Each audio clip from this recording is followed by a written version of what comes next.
Hola, ¿qué tal? ¿Cómo están? Espero y esperamos que se encuentren muy bien. Me presento, soy Willy Blanco, soy cofundador de Amir Costa Rica y me acompaña Alejandro Moya, el doctor Alejandro Moya. ¿Qué tal, Ale? ¿Cómo estás? Hola, ¿cómo están? ¿Cómo están todos? Gracias Muy por bien. tenerme acá el día de hoy. Pues muchas gracias a ti por acompañarnos. Doctor Moya, como sabrán muchos y los que no, pues les comento, es el coordinador de la División de Medicina de Urgencias y Emergencia de AMIR Costa Rica. Y bueno, ¿por qué estamos aquí? El tema es que hemos pensado en el marco de la próxima inauguración de la nueva edición de nuestro programa de actualización en medicina de emergencias, que por cierto vamos a iniciar el próximo 29 de marzo, hemos querido compartir con ustedes un poquito de valor, ¿no? O sea, poder entregar durante estas semanas previas al inicio del curso algo que les pueda servir para el día a día. Esto va dirigido sobre todo pues a los colegas que trabajan en servicios de emergencias o también a los colegas que se plantean trabajar en algún momento en medicina de emergencias, y queríamos pues compartir un poquito sobre algunos tips que van a ser muy importantes, que luego el doctor Moya los va a desarrollar más, y que pues queremos entregarlo de cierta manera como en capítulos, ¿no? Vamos a hacer pequeños episodios porque no queremos tampoco abarcarles mucho tiempo para que ustedes puedan ver esto tranquilamente, y haremos unos episodios cada semana hasta la semana de inicio de nuestro programa de emergencias. Como les digo, inicia el 29 de marzo y pues más adelante al final de este primer episodio les contaremos cómo poder informarse de lo que tenemos. Bueno, doctor Moya, ahí para empezar a entrar ya un poco en materia, ¿no? Existen algunos aspectos en la atención de pacientes en emergencias que a lo mejor diríamos nosotros que deberían ser un poco obvios, pero esa obviedad realmente muchas veces podemos pasarla por alto, y son cosas que si controlamos de manera rutinaria, la intentamos incorporar en nuestro actuar, pues nos podría ahorrar muchos problemas, sobre todo a los pacientes, ¿no? Y es un poquito lo que vamos a compartir. Sí, claro, Willy. Realmente, como ustedes saben, la dinámica de los servicios de emergencias ha venido cambiando de forma significativa en los últimos años. Generalmente, las personas que trabajamos en un servicio de emergencias nos vamos a topar con servicios de emergencias totalmente colapsados, muchas veces con hospitales saturados, y la idea de que el servicio de emergencias es un servicio de paso en donde el paciente simplemente se reanima, se realiza una ejercicio diagnóstico y se inicia las terapias para que posteriormente el paciente pueda ingresar a una área de hospitalización y continuar su tratamiento ahí, pues es toda una utopía, ¿verdad? Realmente no sucede. La gran mayoría de pacientes permanecen en las salas de emergencias durante muchas horas, incluso días, y de pronto obliga a que los médicos que trabajamos ahí nos preparemos no solamente en el abordaje inicial. De hecho, que el doctor Scott Weingart dice que el médico de emergencias debe ser considerado un maestro en el arte de la reanimación, pero ¿qué pasa más allá de la reanimación? ¿Qué pasa con el paciente que ya fue reanimado y permanece en el servicio de emergencias porque no tiene acceso a una unidad de cuidados intensivos o no tiene acceso a un área de hospitalización? Pues precisamente ese es el paciente en el cual se tienden a cometer muchos errores porque obviamos pequeños detalles que muchas veces hacen una gran diferencia. Entonces, la idea de lo que vamos a hablar durante estas entregas es precisamente algunas recomendaciones que uno como médico de emergencias no debe de olvidar cuando se enfrenta a un paciente crítico luego de la reanimación y durante la parte de la estabilización y manejo posterior. Bueno, sin duda, como dijimos anteriormente, son aspectos muy importantes que tenemos que tener siempre en cuenta con la atención de nuestros pacientes. Y bueno, vamos a compartir unos cuantos tips. ¿Cuántos tips vamos a conocer durante estas semanas? Realmente vamos a hablar acerca de 10 tips en el manejo del paciente crítico o del paciente agudamente enfermo en el servicio de emergencias, 10 recomendaciones que no debemos de olvidar cuando nos enfrentamos a este paciente y que de pronto pueden ayudar a disminuir la morbimortalidad durante su estancia en el servicio de emergencias y durante el manejo posterior. Bueno, muy bien, así que yo creo que sin más preámbulo iniciamos con los primeros tips que nos vas a recomendar en este primer episodio. Sí, realmente, Willy, Una de las cosas importantes y que tenemos que tomar en cuenta es que el médico de emergencias muchas veces está expuesto a una toma de decisiones bastante importante que tiene que hacer con muy poca evidencia y en un muy poco tiempo. Entonces, el médico de emergencias, por lo general, siempre está expuesto a la necesidad de definir si un paciente amerita o no vasopresores, si necesita o no un reto de fluidos, si necesita o no una ventilación mecánica específica de acuerdo a la patología del paciente, cómo va a controlar la fiebre, cómo va a alimentar a ese paciente, cuál cobertura antibiótica es la más efectiva, si de pronto el paciente requiere o no transfusión con hemoderivados, analgesia, diuréticos, etcétera, etcétera. Entonces, si vos te pones a pensar, los médicos de emergencias por lo general están expuestos a la toma de muchas decisiones en muy poco tiempo y esto puede generar una situación de caos en ese servicio. Uno debería o piensa que la gran mayoría de pacientes que evolucionan mal durante su estancia en el servicio de emergencias lo hacen ya sea porque la toma de decisiones no fue efectiva o porque se cometieron muchos errores de omisión y por eso es que muchas veces el protocolizar las formas de actuación en el servicio pueden resultar de mucha utilidad. Entonces, básicamente uno lo pone o siempre pone el ejemplo de una cabina de un avión. Generalmente cuando vos te vas a montar en un avión, no es como montarse en un bus, ¿verdad? No es que llegaste, montás y el avión se va, sino que horas antes de que usted se monte en ese avión, el piloto, el copiloto y el personal de vuelo ya está en el avión y están comprobando que el funcionamiento del mismo sea adecuado. Es decir, realizan una serie de pruebas para determinar que lo que se está haciendo o la forma de funcionamiento del avión es la correcta. Lo mismo pasa en el servicio de emergencias. Uno tiene que tomar en cuenta que la necesidad de verificar que todas las cosas que rodean la toma de decisiones en el paciente agudamente enfermo estén funcionando de forma correcta. Y esto es quizá lo más importante. Entonces, básicamente, algunos tips, y los que vamos a hablar el día de hoy, que son 3, son sumamente importantes. O sea, perdona, o sea que es importante un poco que hagamos de pilotos, ¿no? Y tengamos ese checklist antes de empezar a plantearnos elevar la nave, ¿no? O sea, haciéndose exactamente, cada vez que entras a la guardia, tenés que mentalizarte en que cada paciente va a requerir una serie de toma de decisiones y que tenés que tener la mejor evidencia disponible para poder tomar esa decisión sin temor a equivocarse o cometer algún error. Y tampoco descuidando los detalles que son sumamente importantes. Y precisamente vamos a hablar de cómo esos detalles, cuando pasan por desapercibido, pueden aumentar la morbimortalidad del paciente. Perfecto. Pues nada, ansioso de empezar a conocerlos. Bien, el primero de ellos es el feeding o la alimentación, más el control de la fiebre. Resulta ser que cuando nosotros tomamos un paciente críticamente enfermo y lo mantenemos en el servicio de emergencias, sabemos que el deterioro nutricional inicia desde las primeras horas de la enfermedad crítica y por lo tanto proveer al paciente de alimentación resulta fundamental. Esto es algo que por lo general obviamos. Muchas veces los pacientes permanecen nada vía oral en el servicio de emergencias durante varias horas. Sabemos que la malnutrición per se incrementa la morbimortalidad en los pacientes críticamente enfermos. Y además es súper frecuente hasta que te aparece la enfermera amiga que te dice, oye, que el señor de la cama 30 lleva unas cuantas horas ya sin comer nada, ¿no?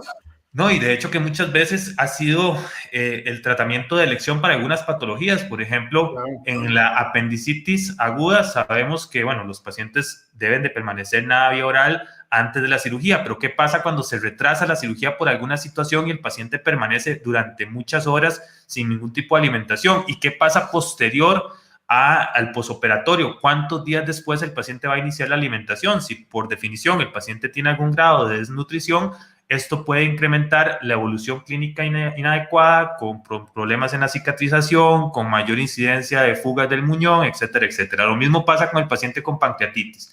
A veces tenemos al paciente con pancreatitis 5 días, nada vía oral, ¿verdad? Sí. Un paciente que tiene una patología con un alto índice inflamatorio y de pronto pues el paciente no evoluciona de manera adecuada. Y recordar que usualmente los pacientes no llegan con patología aguda, pero traen otras detrás de manera crónica, ¿no? por ejemplo, el paciente que está hablando de la pancreatitis, que puede ser perfectamente diabético, que tiene su derecho a su diabetes, ¿no? Claro, claro. Y de hecho que sabemos que cuando un paciente permanece en la vía oral durante varias horas, no solamente incrementa el consumo metabólico basal, el paciente se autoconsume, sino que además se incrementa la translocación bacteriana a nivel intestinal. Esto genera un incremento en la tasa de infecciones intrahospitalarias y además aumenta la respuesta inflamatoria. Entonces vean qué importante es algo tan sencillo como definir cuándo es el momento más oportuno de iniciar la alimentación en un paciente. Dentro de los beneficios de la alimentación, podemos encontrar que el iniciar tempranamente algún tipo de soporte nutricional en el paciente críticamente enfermo disminuye la incidencia de infecciones, disminuye los días de ventilación mecánica asistida, mejora la respuesta inmune del intestino, disminuyendo la translocación bacteriana y además disminuye la respuesta inflamatoria sistémica. Entonces, consideramos que es sumamente importante el poder iniciar nutrición lo más pronto posible. Entonces, la siguiente pregunta que nos haríamos es, ¿cuál es la vía más adecuada para proveer la nutrición en este paciente? Nutrición enteral versus nutrición parenteral total o nutrición parenteral parcial. Mientras más pronto iniciemos la nutrición, más beneficios va a tener el paciente. Sin duda. La vía oral siempre va a ser la vía de elección. Si tuvieras que escoger en nutrición enteral, nutrición parenteral, evidentemente la nutrición enteral sería nuestra primera opción. Sabemos que la nutrición parenteral tiene sus problemas, puede producir problemas a nivel de la colocación del dispositivo, puede producir mayor riesgo de infecciones, puede producir trastornos metabólicos. Entonces, definitivamente la nutrición por vía enteral será siempre nuestra primera opción. Hay que aprovechar mucho, sobre todo en los centros donde estén disponibles, también apoyarnos en servicios de nutrición, ¿no? Claro, precisamente ese es el siguiente punto. Cuando usted tiene un paciente que necesita algún tipo de alimentación, es importante involucrar de manera temprana al equipo de soporte nutricional para que ellos definan cuáles son las necesidades del paciente de acuerdo a la patología que está presentando y poder calcular los requerimientos para poderle brindar una nutrición adecuada. No es solamente el hecho de iniciar la nutrición, sino que es iniciar la nutrición adecuada para ese paciente con el fin de darle el soporte calórico necesario para que pueda sobrellevar la enfermedad de una forma adecuada. Entonces, algunas recomendaciones que nosotros tenemos con respecto a esto, pues básicamente van de la mano en el hecho de iniciar la nutrición enteral lo más pronto posible, coordinando con el servicio de soporte nutricional, que pues se le dé la nutrición más oportuna para las necesidades del paciente. Por otro lado, también tenemos que recordar y sopesar que la nutrición enteral también tiene sus complicaciones, ¿verdad? No es una terapia inocua. Dentro de las complicaciones de la nutrición enteral, pues podemos tener broncoaspiración, ¿verdad? Un paciente que tiene residuos gástricos aumentados y que no estamos vigilando de forma oportuna, puede producir enfermedad diarreica aguda, puede producir enfermedades o anormalidades metabólicas, sobre todo trastornos hidroelectrolíticos, y puede hasta incluso producir anormalidades mecánicas a nivel del tracto gastrointestinal, por lo cual no solamente se trata de iniciar la nutrición, de valorar por soporte nutricional cuál es el aporte nutricional más adecuado, sino que además la vigilancia constante de las posibles complicaciones que este paciente pueda presentar. En el contexto de la nutrición parenteral, pues la hiperosmolaridad, la hiperglicemia, que son los trastornos o los dos trastornos más frecuentes, el trastorno hidroelectrolítico, que sería en orden de frecuencia el tercer punto que tenemos que tomar en cuenta, y en último lugar, la sobrecarga de volumen, que puede incluso llevar al paciente a episodios de insuficiencia cardíaca congestiva. Entonces, o sea, hay que tener cuidado de que nosotros mismos no vayamos abriendo nuevas listas de problemas a las que ya traía el paciente, ¿no? Exactamente. Entonces, como te digo, estas recomendaciones pues están basadas en la necesidad de disminuir la morbimortalidad, pero dándole seguimiento a las posibles complicaciones que estas puedan presentar. Ahora bien, no todo paciente va a ser candidato para el inicio de la nutrición temprana. Evidentemente, pacientes que tengan una inestabilidad hemodinámica muy importante, en donde requieren alta dosis de vasopresores, pues probablemente no va a ser el mejor paciente para iniciar la nutrición enteral, puesto que va a haber una vasoconstricción del lecho esplácnico que puede producir isquemia intestinal. El darle un soporte nutricional a este paciente puede incrementar la isquemia y puede causar problemas o incluso volverse en nuestra contra, aumentando la translocación bacteriana, aumentando el riesgo de infecciones. También los pacientes depletados de volumen no son buenos candidatos para el inicio de nutrición enteral. Uno tiene que asegurarse que cuando va a iniciar la nutrición, el paciente ya ha sido reanimado de forma correcta y no se encuentra en una situación en donde requiera grandes cantidades de volumen. Si el paciente tiene obstrucción intestinal, la vía enteral no va a ser una buena opción. Si el paciente tiene ilio, la vía oral no va a ser una buena opción. Si el paciente tiene sangrado digestivo alto de diagnóstico reciente, pues deberíamos de aguantar la nutrición al menos 24 horas, o aquellos pacientes que tienen enfermedad diarreica aguda o vómito incoercible, en los cuales pues la nutrición estaría contraindicada. Entonces, básicamente... Y el estado neurológico también, ¿no? Exactamente. Entonces, si nosotros tuviéramos que ponerlo de manera muy sencilla, la primera pregunta sería, ¿cuándo iniciar la nutrición? Lo más pronto posible, siempre y cuando el paciente lo permita, según su condición hemodinámica y metabólica. ¿Qué tipo de dieta empezaríamos? Nutrición enteral sería nuestra primera opción.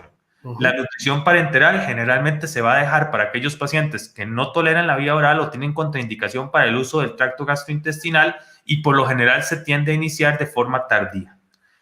Y las recomendaciones básicas serían, es crítico, es quirúrgico, es posquirúrgico y no tiene contraindicación para la vía oral, lo ideal sería iniciar la nutrición enteral en las primeras 48 horas. Es decir, paciente quirúrgico que no está crítico, inícielo tempranamente, generalmente antes de las primeras 48 horas. Si el paciente es médico, es decir, tiene una patología médica y no tiene contraindicaciones para el uso de la vía oral, inícielo también la nutrición enteral en las primeras 48 horas. Si el paciente está bien nutrido, pero tiene contraindicación para la vía oral por alguna situación en especial, estos pacientes pueden tolerar una vía oral hasta 5 días. Y ya después de 5 días usted tiene que plantearse la posibilidad de ver si inicia una nutrición parenteral, ya sea parcial o total. Si ¿Pueden darse casos, perdona que te interrumpa, de pacientes que estén en un servicio de emergencia hasta 5 días? Sí, lamentablemente, bueno, al menos en Costa Rica, sí tenemos pacientes que evolucionan durante su estancia en el servicio de emergencias. Tenemos un área de observación, al menos en mi hospital tenemos, son 104 camas en el servicio de emergencias. Entonces muchas veces los pacientes evolucionan debido a que el área de hospitalización se encuentra saturada. Entonces, por ejemplo, a veces neumonías, infecciones de tracto urinario, pacientes que tienen alguna patología quirúrgica que ya tienen algún tipo de soporte nutricional, por ejemplo, nutrición parenteral parcial o nutrición parenteral total, permanecen en el servicio de emergencias mientras logra conseguirse una cama de hospitalización y reciben todo este tipo de terapias en esta área. Entonces, quizá lo importante es recordar que aquellos pacientes que no tengan contraindicación para el uso de la vía oral, la nutrición enteral debe iniciarse de forma temprana en las primeras 48 horas. En aquellos pacientes que tengan contraindicación para el uso de la vía oral, podemos ser un poco más permisivos. Si el paciente está bien nutrido, podemos tolerar una vía oral hasta 5 días antes de pensar en la nutrición parenteral total. Y si el paciente está mal nutrido, lo ideal sería interconsultar, bueno, de manera muy temprana, a el equipo de soporte nutricional para que ellos decidan cuál es el momento más oportuno de poder iniciar la nutrición, porque aquí va a haber alguna controversia entre aquella gente que considera que debería de iniciarse en nutrición parenteral temprana versus aquellas colegas que consideran que debería de iniciarse la nutrición parenteral de forma retardada, generalmente entre el 5º y el 7º día posterior del ingreso del paciente. Me surge una duda con esto que hablabas de los pacientes que pueden estar varios días en emergencias. Por ejemplo, lo que hablabas de pacientes que están por temas quirúrgicos, no esperan de quirófano. En ese caso, el cuidado nutricional de esos pacientes sigue estando a cargo del servicio de emergencias, o es cada especialidad quirúrgica la que vela por la nutrición de ese paciente quirúrgico durante esos días que están en observación. Sí, realmente mientras el paciente permanece en observación, está a cargo del médico especialista en medicina de emergencias. Y los cirujanos funcionan como interconsultantes. Ellos pues ofrecen sus recomendaciones con respecto al manejo, y una vez que logramos conseguir una cama en salón y el paciente es ingresado al servicio de cirugía, pues ya pasa a ser paciente del resorte meramente quirúrgico, ¿verdad? Pero la responsabilidad del médico de emergencias es asegurarse que los pacientes que están en su servicio pues tengan las condiciones necesarias. Entonces, por el momento pasan a ser nuestros. Muy bien, muy bien, muy bien. Me surgía la duda. La duda, sí, claro. Ahora bien, la segunda parte de este tip, ya hablamos un poco de alimentación, la segunda parte corresponde a la fiebre.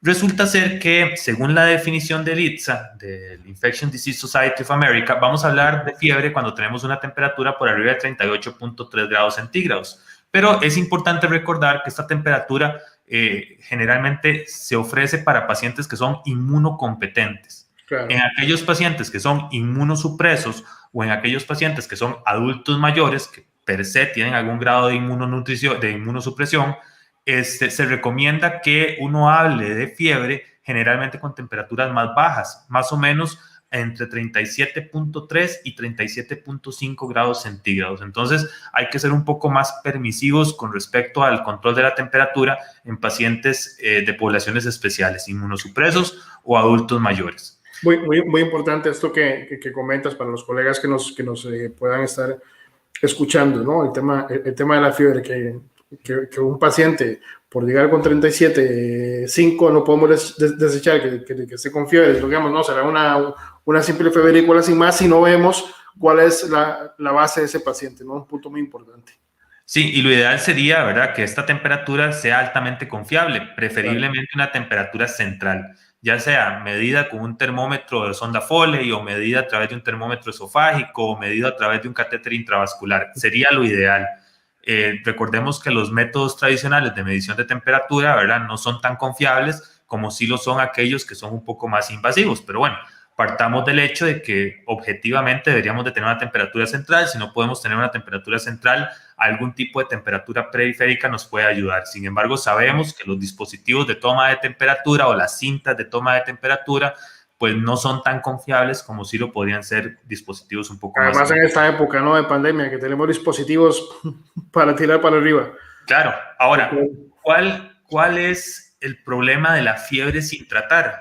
Resulta ser que temperaturas por arriba de 39 grados centígrados se asocian a un aumento de la estancia hospitalaria, un aumento de los costos y peor pronóstico, sobre todo en algunos pacientes que tengan patologías especiales. Por ejemplo, sabemos que en el paciente con trauma cráneoencefálico que desarrolla fiebre, tiene un peor pronóstico que aquel paciente que no lo desarrolla. En el paciente, por ejemplo, que tiene trauma, en el politraumatizado que desarrolla fiebre, tiene peor pronóstico que aquel que no lo desarrolla. Y en el, por ejemplo, el paciente que tiene una pancreatitis, para hablar de una patología médica, si desarrolla fiebre, tiene asociado un peor pronóstico. Y por el contrario, en algunas patologías como sepsis, la fiebre pareciera ser un factor protector, ¿verdad? Porque nos habla de que ese paciente todavía se está defendiendo. Está luchando.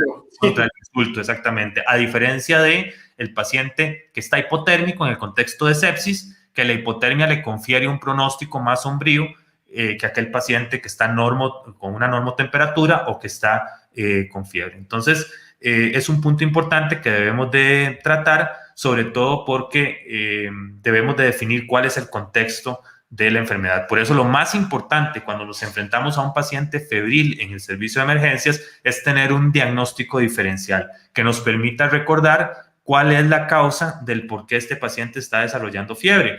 Y aquí es donde entra lo más importante. Resulta ser que aproximadamente el 60% de los pacientes que desarrollan fiebre en el servicio de emergencias lo hacen por una causa no infecciosa. Y nosotros hemos tenido el problema de que en algún momento durante la escuela de medicina nos han enseñado de que fiebre es igual a infección e infección es igual a antibióticos, ¿verdad? Y es un concepto completamente erróneo. Muchas veces, como les digo, 60% de las veces que el paciente desarrolla fiebre en el servicio de emergencias lo hace por causas no infecciosas. Incluso alguna gente dice que uno debería de hablar de estos pacientes como hipertermia y no definirlos por fiebre, y reservar el término fiebre solamente para aquellos pacientes que desarrollan hipertermia en el contexto de un cuadro séptico o un cuadro infeccioso. Entonces, básicamente nosotros podemos decir que dentro de las causas de aumento de la temperatura en el servicio de emergencias vamos a tener causas no infecciosas, que son las más frecuentes, en donde vamos a tener, por ejemplo, la colecistitis acalculosa, en donde vamos a tener la insuficiencia adrenal aguda, en donde vamos a tener la fiebre benigna posquirúrgica, en donde vamos a tener la fiebre asociada a fármacos, la fiebre asociada a procesos inflamatorios severos, la fiebre asociada a trastornos tiroideos o incluso la fiebre asociada a reacciones transfusionales. Algunas otras causas menos comunes, por ejemplo, bueno, ahora cada vez es más frecuente el ARDS, ¿verdad? El síndrome de dificultad respiratoria aguda. Las quemaduras, por ejemplo, pueden producir un estado de hipertermia que no necesariamente corresponde a un cuadro infeccioso. Algunas intoxicaciones, como por ejemplo las intoxicaciones con ácido acetil salicílico o anticolinérgicos también. Los síndromes de abstinencia, sumamente frecuentes en los servicios de emergencias, como por ejemplo la abstinencia alcohólica. La malignidad, pacientes con cáncer, ya sea que ya sean diagnosticados o pacientes que no han sido diagnosticados aún.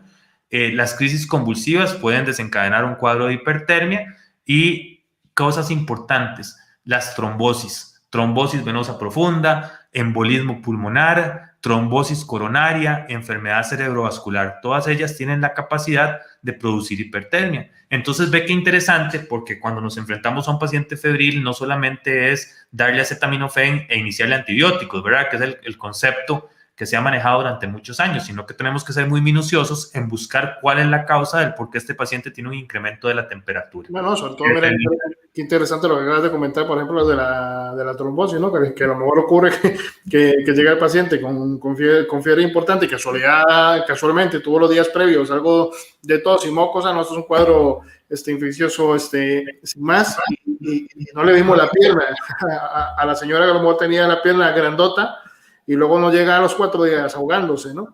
Claro, nos confundimos, y es que estos factores confusores pueden llevar, como te dije, a la mala toma de decisiones. Y recordemos también que por el otro lado, pues sí, vamos a tener episodios de aumento de la temperatura que van a corresponder perfectamente con enfermedades infecciosas, sobre todo con bacteremias, con infecciones asociadas a catéter, con infecciones en el sitio quirúrgico o incluso con neumonías adquiridas en la comunidad o asociadas a la ventilación mecánica o nosocomiales, como usted quiera verlo, dependiendo de las características del paciente. Sin embargo, también otro aspecto importante es que muchas veces tenemos fiebre que consideramos que puede ser de origen infeccioso, pero no tenemos una causa muy clara, ¿verdad? Y siempre nos enfocamos en los 3 grandes puntos de diagnóstico, que son infecciones pulmonares, infecciones del tracto genitourinario y neumonía, ¿verdad? Y cuando no encontramos el foco de la fiebre ahí, entonces entramos en problemas porque se nos acaban nuestras posibilidades diagnósticas, ¿verdad? Porque celulitis, infección del tracto urinario y neumonía, pues van a ser los 3 diagnósticos infecciosos más frecuentes que vas a ver en el servicio de emergencias. Sí. Pero de pronto, ¿qué pasa si haces el screening diagnóstico del paciente y no está ahí el foco de fiebre? Entonces ya entras en problemas. Y hay que tener mucho cuidado porque en orden de frecuencia, después de esos 3 sitios que son los más frecuentes, sitios de infección que pueden generar episodios de fiebre, el cuarto es sistema nervioso central. Por ende, siempre vamos a tener que ir a buscar meningitis, encefalitis o alguna otra patología infecciosa del sistema nervioso central. El quinto sitio van a ser válvulas cardíacas, entonces endocarditis bacteriana. Y el sexto sitio van a ser huesos y articulaciones. Ir a buscar infecciones a nivel articular o infecciones óseas podría ser una buena opción. Entonces, te estoy ampliando el diagnóstico diferencial de 3 más frecuentes a 6. Con la obligación de que si no encontramos el sitio infeccioso en los primeros 3, pensemos más allá y busquemos algunas otras alternativas, punción lumbar, ecocardiografía, punción de cualquier sitio infeccioso sospechoso, sobre todo si es en articulaciones. ¿No? Alguna articulación caliente, inflamada y demás. Exactamente. Entonces, esto acá pues reúne mucha importancia porque muchas veces lo pasamos por desapercibido. Ahora, ¿cuál es la recomendación? Bueno, todo paciente con aumento de temperatura en el servicio de emergencia debe de ser sometido a una buena historia clínica, a un buen examen físico y a la revisión de los medicamentos que el paciente toma. Y con esto vamos a poder definir si este aumento de la temperatura podría ser de origen infeccioso o podría ser de origen no infeccioso. El único estudio mandatorio en un paciente febril serían los hemocultivos siempre y cuando el paciente esté con sospecha o tenga una sospecha clara de un proceso séptico y ese proceso séptico le esté causando repercusiones hemodinámicas al paciente. Si el paciente tiene fiebre, datos de shock, sospechamos que el origen es infeccioso, pues iniciar con cobertura antibiótica temprana de amplio espectro, mientras podemos determinar cuál es el germen que está causando la patología, sería lo más indicado. De lo contrario, pues uno debería de tener comportamiento expectante, ¿verdad? Si usted no está seguro de cuál es el origen de la fiebre, bueno, investiguemos más, veamos a ver qué es lo que está sucediendo con este paciente, volvamos a historiarlo, revisemos los medicamentos, revisemos las causas no infecciosas de fiebre, a ver si este paciente puede tener alguna de ellas. Ese aspecto es muy importante, lo de la revisión de los medicamentos habituales del paciente, ¿no? Porque a veces es algo que en ocasiones, según, claro, si tienes una guardia mala y mucho trabajo de más, a lo mejor no son datos que tienes a primera mano, y luego a lo mejor de unas horas después de la guardia te vas a completar la historia, y a lo mejor es allí donde tenías la respuesta a lo que le está ocurriendo a tu paciente, ¿no? Sí, por supuesto, por supuesto. Y quizá también la recomendación es no inicie antibióticos innecesarios, porque si bien es cierto, sabemos que el no iniciar antibióticos en un cuadro séptico severo puede aumentar la mortalidad, el iniciar antibióticos en un cuadro no séptico puede incrementar las resistencias bacterianas. Entonces, tiene que tener una balanza de qué es lo que está haciendo, ¿verdad? No es simplemente dar por dar, sino usted tiene que dar objetivamente, basándose en el hecho de que usted está pensando que este paciente realmente tiene un proceso séptico. Si no tiene un proceso séptico, el solo hecho de tener fiebre sin ningún otro hallazgo sugestivo de un proceso infeccioso no indica el inicio de cobertura antibiótica, ¿verdad? Claro. Y por otro lado, también tenés que tomar en cuenta que hay episodios de aumento de la temperatura que pueden ser muy severos, que te pueden traducir otras enfermedades, como por ejemplo la hipertermia maligna, o el síndrome neuroléptico maligno, o el síndrome serotoninérgico, ¿verdad? Que se caracterizan por tener aumentos importantes en la temperatura, no asociados a un proceso infeccioso, y que el tratamiento sería totalmente diferente. Muy bien, pues excelente tip. Este es el segundo tip que vemos en este episodio. Repasamos, iniciamos con el tip número 1, que era los cuidados nutricionales. Número 2, la fiebre. ¿Y qué tenemos en el tip número 3? Ok, el tip número 3 en realidad es el uso de la analgesia en el servicio de emergencias. Una de las principales causas de queja de los pacientes en los servicios de emergencias es la falta o la ausencia de una analgesia oportuna y adecuada. Claro. De hecho, muchas veces el paciente siente que al venir al servicio de emergencias no le resolvieron nada. Muchas veces tenemos pacientes que dicen, ¿qué te hicieron? No me hicieron nada, porque el paciente vino con dolor y se fue con dolor. No importa si ese paciente usted le hizo hemograma completo, función renal, electrolitos, coagulación, glicemia, ego, TAC, resonancia magnética, electroencefalograma, ecocardiograma. Si el paciente se va con dolor, la percepción de él es que no se le hizo nada. Entonces, el manejo del dolor es sumamente importante. Ahora, estamos hablando del manejo del dolor en el paciente críticamente enfermo, que probablemente va a estar sometido en algún grado a algún soporte ventilatorio. El dolor es una patología que puede causar estragos en el paciente crítico. Muchas veces la mayor susceptibilidad al dolor de los pacientes críticos se da por un incremento o una hiperestimulación en la liberación de bradicinina. También hay un aumento en la liberación de prostaglandinas y de sustancia P. En resumen, el paciente críticamente enfermo es más susceptible al dolor, y el dolor repercute directamente sobre su estado físico. Además, recordemos que estos pacientes muchas veces son sometidos a procedimientos invasivos o no invasivos. ¿Cuántas veces no has visto un residente o un médico general o un asistente de medicina de emergencias o cualquier otro tipo de asistente que va a colocar una vía central en un paciente que está ventilado y no coloca anestesia en el sitio de punción porque el paciente está con sedación o está con infusión de midazolam y de fentanil? Unas cuantas. Bastantes. Entonces, sabemos que paciente críticamente enfermo que tenga dolor va a tener más incidencia de delirio, y el delirio tiene una relación significativa con el incremento de la mortalidad. Entonces, la mnemotecnia es más dolor, más delirio, más mortalidad. ¿Cuáles son estos efectos fisiológicos del dolor? Bueno, incrementa el metabolismo, lleva a un paciente a un estado de hipermetabolismo, por lo tanto el dolor puede aumentar el metabolismo basal y producir aumento de la temperatura, que es una de las otras causas que no mencioné previamente. Aumenta el consumo de oxígeno, el dolor, por lo tanto un paciente que de pronto no tiene un buen intercambio gaseoso porque tiene una patología pulmonar, ponerlo ahora en el contexto del paciente con COVID, que es cada vez más frecuente, pues este aumento del consumo de oxígeno puede llevar a que los tejidos no reciban suficiente cantidad de oxígeno y generar un estado de choque. Además, el dolor se asocia a hipercoagulabilidad y disfunción del sistema inmune. Por ejemplo, entonces, los pacientes que tienen dolor están más expuestos al desarrollo de procesos infecciosos nosocomiales y los pacientes que tienen dolor durante su estancia en el servicio de emergencias tienen mayor riesgo de desarrollar estados procoagulantes y de pronto debutar con una trombosis venosa profunda, con una embolia pulmonar o algún otro episodio trombótico no deseado en el curso clínico de la enfermedad. Entonces, y fíjate, y es además un punto que debería ser relativamente disponible para todos poder controlar desde un inicio, ¿no? El tema claro, del dolor.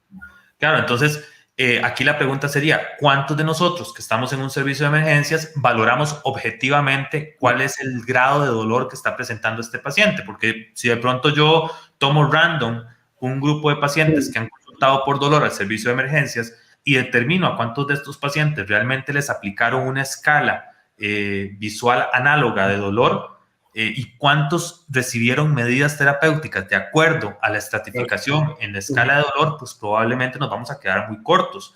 Entonces, sí es importante tomar en cuenta que todo paciente que venga con dolor al servicio de emergencias debe de ser valorado objetivamente mediante el uso de una escala, que puede ser una escala análoga, una escala visual, una escala numérica, cualquier tipo de escalas disponibles para la evaluación del dolor, y recordar que existen estrategias terapéuticas basadas en la intensidad del dolor que refiere el paciente, que van desde medidas cortas, como por ejemplo acetaminofén, más opioides débiles, posteriormente AINES, opioides más fuertes y finalmente neuromodulación o analgesia multimodal para aquellos pacientes con dolor intenso. Y por otro lado, si el paciente se encuentra ventilado, esto no implica que no podamos valorar si el mismo tiene o no tiene dolor. Y aquí esto es importante porque para los pacientes que están ventilados, nosotros podemos utilizar algunas escalas como el BPS, que es la escala de comportamiento del dolor, o la herramienta para la observación crítica herramienta para la evaluación del dolor en paciente crítico, que es el Critical Pain Observation Tool. De pronto, si vos te pones a valorar estos pacientes, pues vas a encontrar que muchos de ellos no tienen una analgesia adecuada a pesar de estar ventilados. Y son aquellos pacientes que vos ves que persisten taquicárdicos, ¿verdad? A pesar de todos los esfuerzos que ya has hecho, que son pacientes que se deshabitúan de la ventilación mecánica, que no se sienten cómodos, que de pronto no están bien sedados y vos ves que el paciente tiene fasias de dolor. Entonces, estas herramientas pueden ser de mucha utilidad. De hecho, te voy a mostrar una herramienta. Nada más, déjame confirmarme que la puedas ver. Sí, es la escala del dolor. Y esta la podemos aplicar en todo paciente que se encuentra ventilado. Y como puedes ver, se basa simplemente en la observación de la expresión facial, ¿verdad? Si el paciente está relajado, si el paciente más bien se ve con fases de dolor o arrugando la cara, le vamos dando un puntaje. Si el paciente tiene movimientos de las extremidades o si el paciente tiene o no compliance con la ventilación mecánica. Y con esto nosotros podemos obtener un rango de evaluación que va desde 3 puntos en aquel paciente que no tiene dolor y en donde pues probablemente las medidas aplicadas hasta el momento han sido efectivas, versus aquel paciente que tiene una puntuación mayor a 6 puntos, en donde ya empieza con dolor leve, moderado, severo, que sería la máxima puntaje que se le puede dar al paciente y sería pues precisamente el paciente con dolor importante. Entonces, esta herramienta puede ser de mucha utilidad para valorar a estos pacientes en el contexto de dolor. Muy bien, genial. También, bueno, será importante tener en cuenta el motivo por el cual está el paciente en emergencias, pues para ver efectivamente, ya lo tocaste un poco antes, la analgesia a utilizar, ¿no? Por lo general, ¿cuáles son las vías más recomendables, por ejemplo, para tener un control adecuado de un paciente que va a tener una estancia que ya sabemos a priori que podría ser prolongada en el servicio de emergencias? Sí, la Sociedad de Medicina Crítica norteamericana publicó unas guías en el 2013 que se mantienen vigentes, fueron modificadas por ahí del 2015-2016, en donde habla acerca de cuál es la forma más correcta de manejar el dolor en el paciente críticamente enfermo. Evidentemente, el medicamento de elección para pacientes críticamente enfermos, sobre todo si se encuentran ventilados, es el uso de opioides intravenosos. Y aquí tenemos morfina, hidromorfina o fentanilo. La ventaja del fentanilo es que al ser utilizado en infusión continua tiene un inicio de acción más rápido y una vida media más corta. Es decir, al suspender el medicamento, pues probablemente los efectos sobre el paciente van a pasar rápidamente.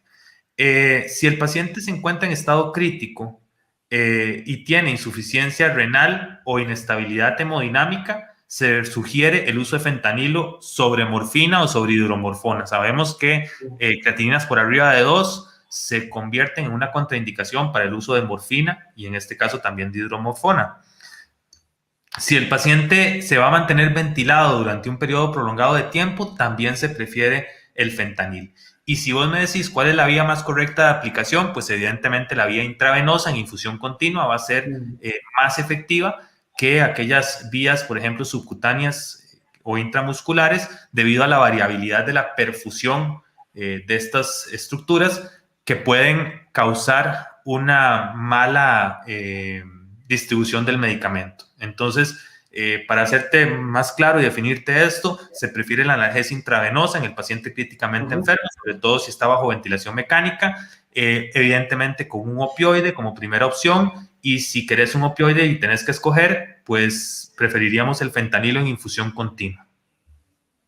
Genial, perfecto. Pues Ale, hemos repasado, navegado por estos 3 tips. No sé si te queda algo pendiente este tercero, o yo creo que estamos, tampoco queremos extendernos mucho. Sabemos que la gente que nos va a seguir tiene sus labores y quehaceres y demás. No sé si tienes algo pendiente sobre este tip 3 del control del dolor de la analgesia. Sí, nada más recordar que en la actualidad la analgesia tiende a ser multimodal, ¿verdad? No solamente nos enfocamos en el uso de un único fármaco, sino que tomamos en cuenta que existen algunos fármacos que pueden ser potencializadores de la analgesia o incluso algunas estrategias no farmacológicas que pueden ayudar a que la analgesia sea más efectiva. La recomendación sería en este punto, si usted tiene un paciente que tiene mucho dolor y no responde a las medidas iniciales, valore la necesidad de una analgesia multimodal mezclando múltiples fármacos, por ejemplo, potencializando con acetaminofén intravenoso o paracetamol intravenoso, que es la paracónica, utilizando ketamina, utilizando lidocaína, o desde el punto de vista no farmacológico, mediante la aplicación de bloqueos, analgesia mediante bloqueo regional o anestesia regional. Entonces, esto podría ser de utilidad. Podemos involucrar al paliativista, podemos involucrar al anestesiólogo, podemos involucrar a toda aquella persona que consideremos nos puede ayudar a mejorar la analgesia de nuestro paciente, tomando en cuenta que si este paciente permanece con dolor durante su estancia en el servicio de emergencias, pues nos va a traer consecuencias que muchas veces pueden ser incluso graves. Muy bien, bueno, genial. Yo creo que ha sido un lujo esta primera entrega, ¿no? Hemos repasado los 3 primeros tips. ¿Nos los recuerdas, por favor, rápidamente? Claro, alimentación, feeding, muy temprana, lo más pronto posible, vía enteral en el paciente que tolere la vía oral. Recordemos que existen algunas contraindicaciones que evitan poder utilizar la nutrición enteral de forma temprana, pero si el paciente no la tiene, simplemente lo más pronto posible debemos de iniciarla. Debemos de interconsultar al servicio de soporte nutricional en aquellos pacientes que nos generen problemas, para que estos decidan cuál es la mejor forma, no solamente la vía, sino la composición de la nutrición que este paciente requiere. El segundo tip, control de la fiebre. Siempre tenemos que hacer una buena historia clínica y un buen examen físico. 60% de las fiebres en el servicio de emergencia son de origen no infeccioso, y esto obliga a que el médico sea más acucioso a la hora de buscar el diagnóstico, recordando que existen una gran cantidad de causas no infecciosas, entre ellas medicamentosas, trombosis, algunas enfermedades inflamatorias, malignidad también, que pueden llevar a presentar un incremento de la temperatura que no necesariamente requiere el inicio temprano de antibióticos. Y finalmente,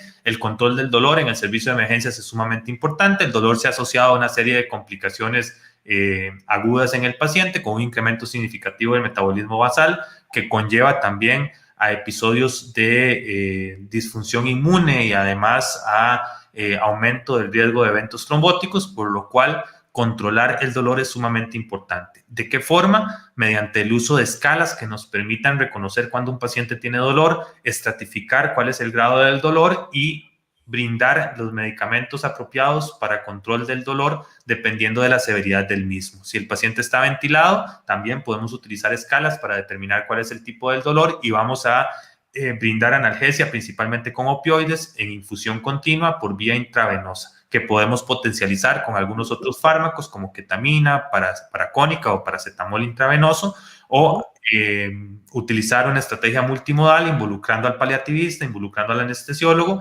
para poder brindar una analgesia oportuna. Y la idea es tener un servicio de emergencias cero dolor, ¿verdad? Ahora que están las guías cero, ¿verdad? Cero infecciones de catéter, cero infecciones nosocomiales. Bueno, también debería existir, o incluso en algunos lugares existe, una estrategia de cero dolor en el servicio de emergencias. Bueno, pues hay que luchar y trabajar por ello. Vamos a todos los colegas que nos están viendo en este primer episodio. Hemos hablado 3 tips, pero vamos a desarrollar 10 tips en total.